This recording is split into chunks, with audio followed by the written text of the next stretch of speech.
Chapter 3. My Home and Neighborhood Growing Up. I grew up in a middle-class working family on the east side of Detroit.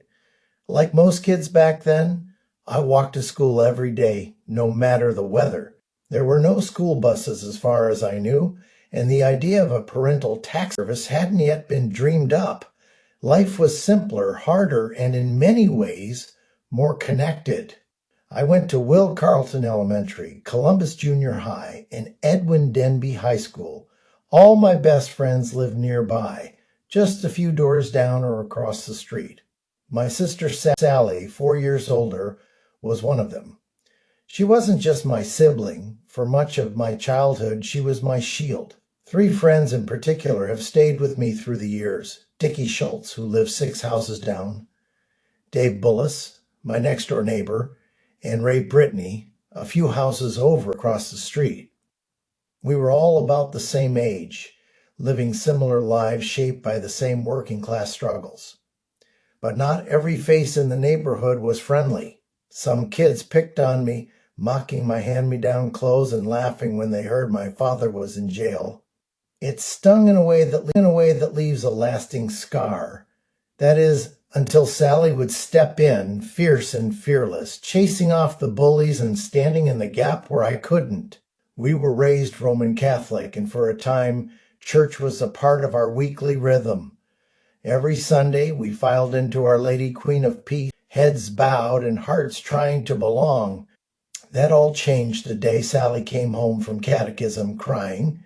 A nun had told her she was an illegitimate child because Mom and Dad hadn't been married in the church. My parents acted swiftly.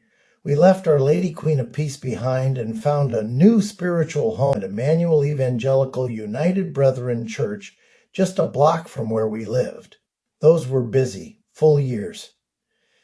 I threw myself into Cub Scouts and Boy Scouts. Mom helped out during my Cub Scout days, and Dad later stepped up to become Scoutmaster of Troop 491, which met weekly in the gym at Will Carleton Elementary.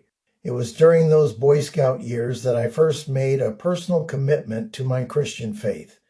I was working on my God and Country Award, spending Saturdays cutting the grass at our little EUB church.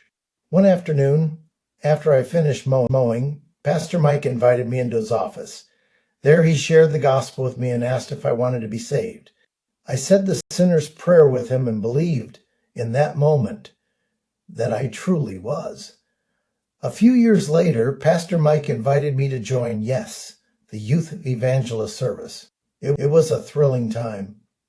We traveled to different EUB churches across Michigan, helping set up youth programs, learning what service to others meant, not just in theory, but in practice.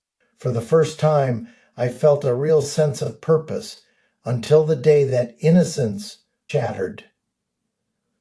During one of our trips, Dr. Ralph, the head of the YES program, asked me to visit him at his hotel. I was 15 years old.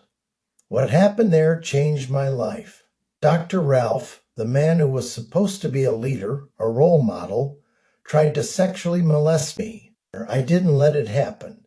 I refused to take my clothes off. I left. When I returned home, I told my parents everything. They immediately called Pastor Mike, who reported the incident to church leadership.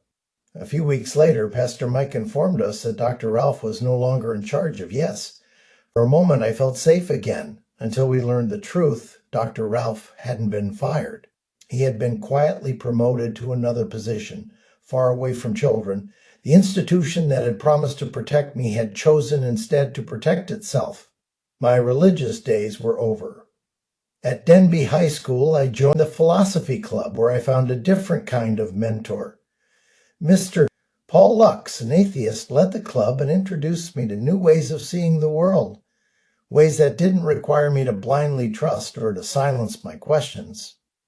For the first time, I realized that faith and doubt, belief and skepticism could live side by side, and that sometimes walking away is the first step toward truly finding yourself.